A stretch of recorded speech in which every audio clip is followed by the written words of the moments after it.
Okay, welcome to the last question time. I should be so lucky. Because what happens, people say, just one question, just one last question. And there's always another one coming after the last question. But to let everybody know, oh my goodness, I better start quickly. The last talk which I will give this afternoon, I think it was at 1:30, will all be about like how to use some of these things you've learned in your daily life. So if there's any questions about, I'm going home this evening, what should I do? I'll actually talk about those this afternoon. But one last thing I will let you know. Today is a very special day. Not only is it the last day of this retreat, many of you may have noticed I shaved my head yesterday. And that is for a reason, because every day before the moon days, in my tradition we have to shave. Today, if I'm not mistaken, is the full moon day. Full moon day today. Now, of course, as you all will know, that's the time of immense power. The Buddha became enlightened on the full moon day. So, having timed this retreat to perfection, all those energies are just coming to their peak on the time when the moon is full. So, if you don't see the nimitta, go outside tonight and you'll see the full moon. It's almost the same. And that will stimulate joy, happiness and peace in your mind.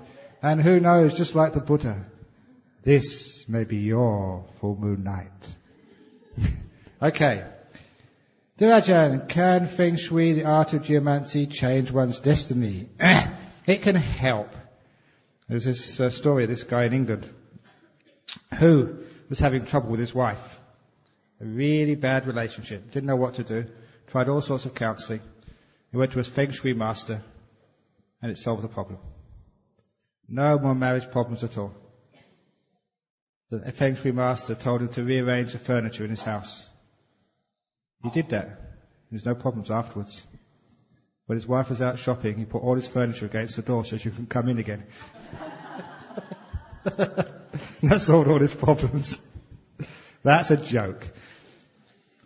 Yeah, it can help, but just only small amounts. What you do is more important. So that's just a help. I'm a Dharma pen pal to a Korean prisoner in San Francisco under the Liberation Prison Project. I don't know what offence he has committed to put him behind bars. He hasn't told me yet. He is already in prison for 20 years. Oh my goodness, since the age of 17. Since your book, Opening the Door of Your Heart, is copyrighted, can I have your permission to photostat and send some of your stories to my pen pal? This will certainly help him look at things in a much broader perspective and helpfully making my correspondence with him more interesting. Thank you. Yeah, go and do that. So you can photostat some of that stuff if it's inside a jail, because it doesn't really matter. Because if you get prosecuted, you go to jail, you'll have all that photostated stuff to look at. No, compassion is okay.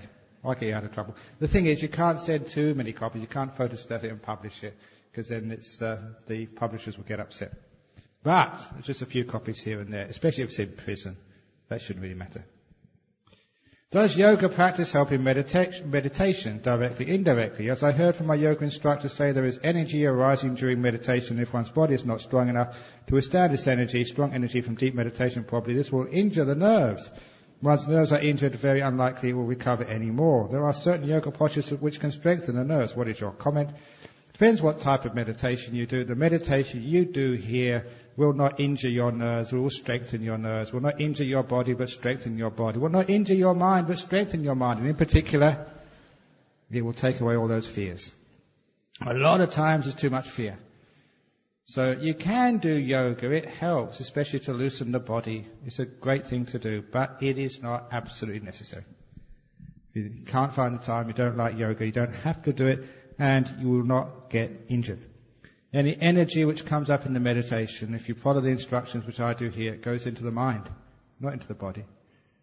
The energies go into the mind, makes you incredibly happy, powerful, blissful, and it releases the body. This is what I've found again and again in meditation. If you leave the body alone, it looks after itself so well. I think I've told this story here in the first few days when I had typhus fever in the hospital. Remember that buffalo nurse who used to come and inject me? But it wasn't only that I think there was one time when I had this fever. After I think about 2 or 3 weeks in the hospital, nothing was working. The fever was just as strong as ever. I was really, really weak. I remember just having to go to the toilet. There was no bedpans there, no one to help you go to the toilet. You had to do it yourself. So in this big, long ward, there's about maybe a dozen beds in the ward. I was a long way from the toilet at the end of the ward. Decided to go to the toilet. I had to sort of get up out of bed and just prop myself up and really hold on to the bed rails because you were just so weak, you're almost falling over. And then you'd look at the bed just in front of you. Ready?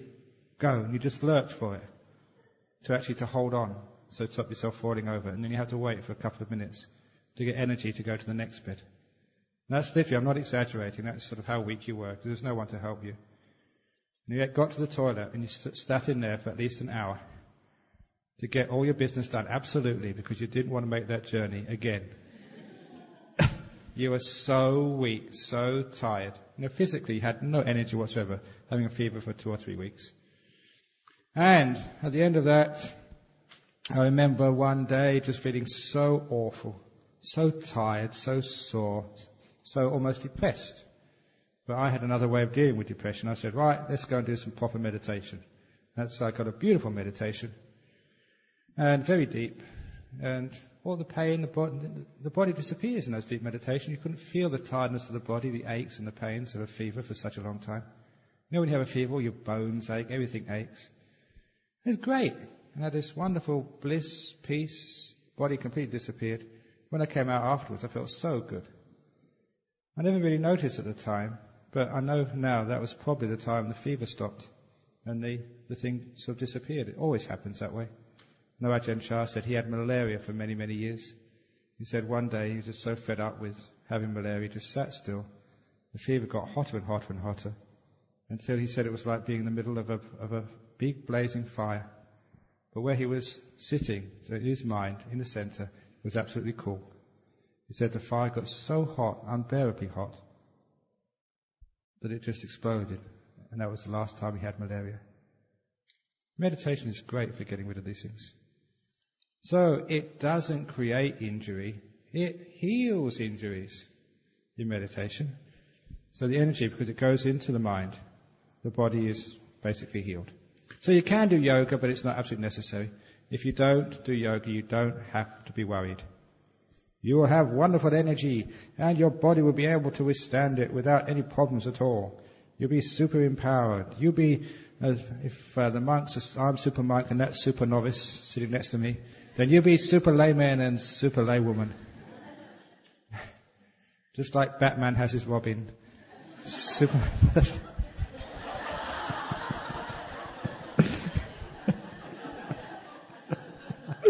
Okay, sorry about that. Sorry to ask, but I don't really get what you mean by total listening. Shh. Listen to what I'm going to say now. Make your mind so still, so silent. Don't grasp onto anything I'm going to say next.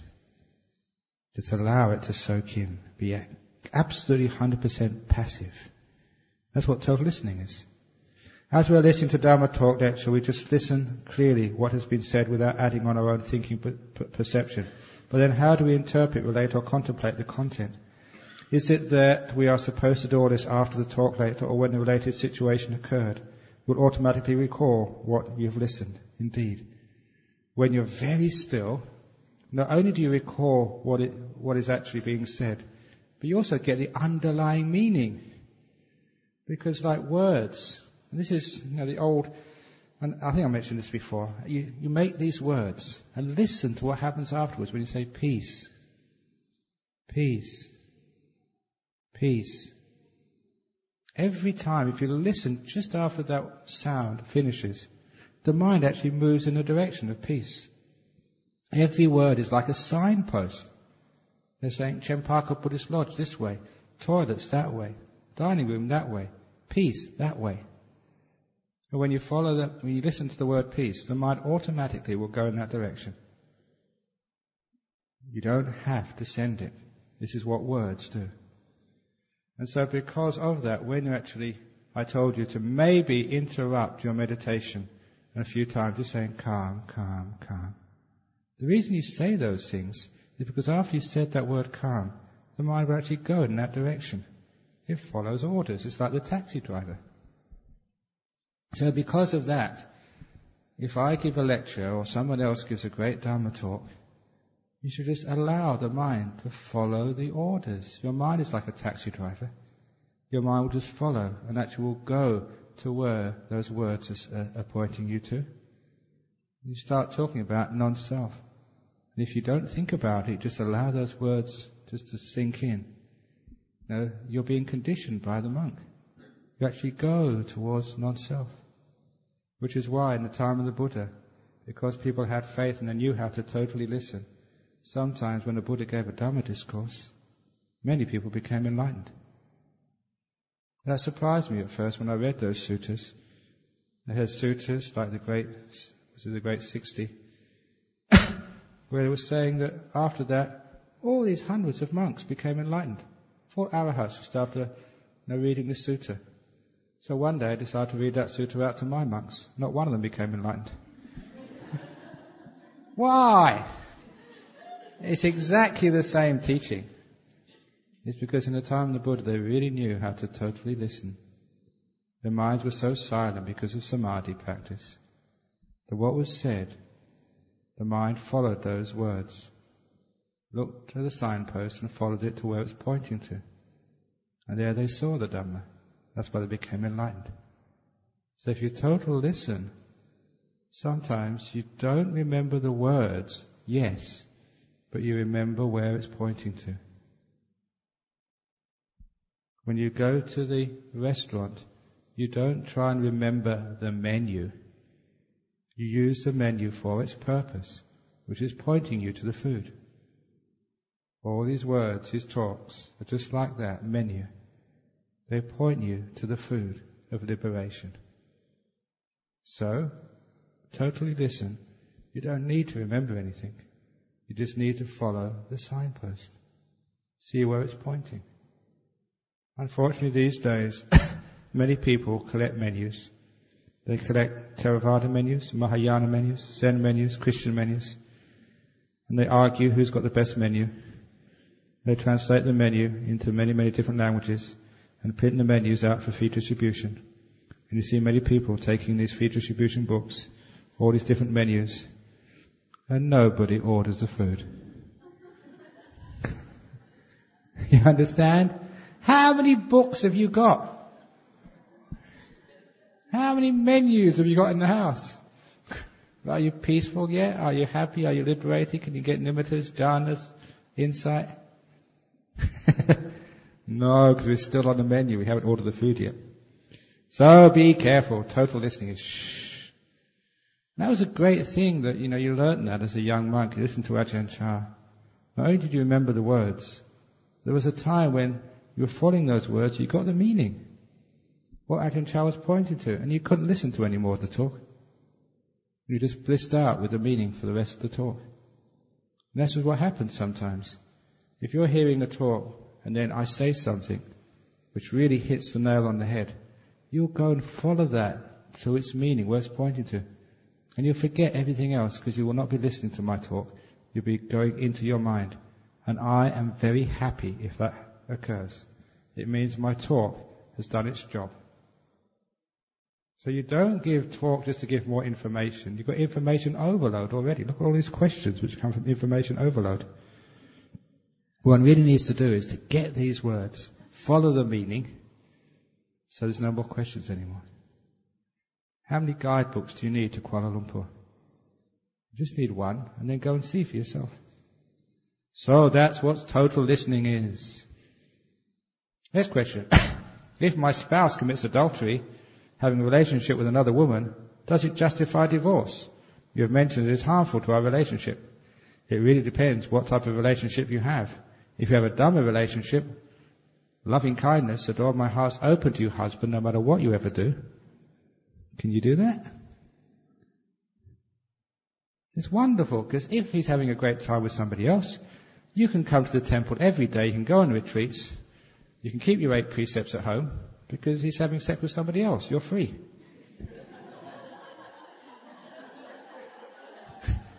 What's wrong with that? You can be celibate now. Isn't it the case that if that's happening, it's just because of your pride? You think, no, he prefers someone else than me. Of course it's his bad karma, yeah, but you don't have to make it your bad karma. You can use anything in this life to liberate yourself. And if that happens, he's happy with somebody else, then you're well rid of him. So off you go. Go on. Go. He said, I'm so happy just being here. So you can go to the temple every day, you don't have to worry, and you can tell him, if that's your mistress, she can cook for you as well. I'm not going to cook for you. She can do your laundry. I'm not going to do your laundry. So, if she's your wife now, good, off you go. Go. And you can have such a peaceful, happy time going to the temple, meditating.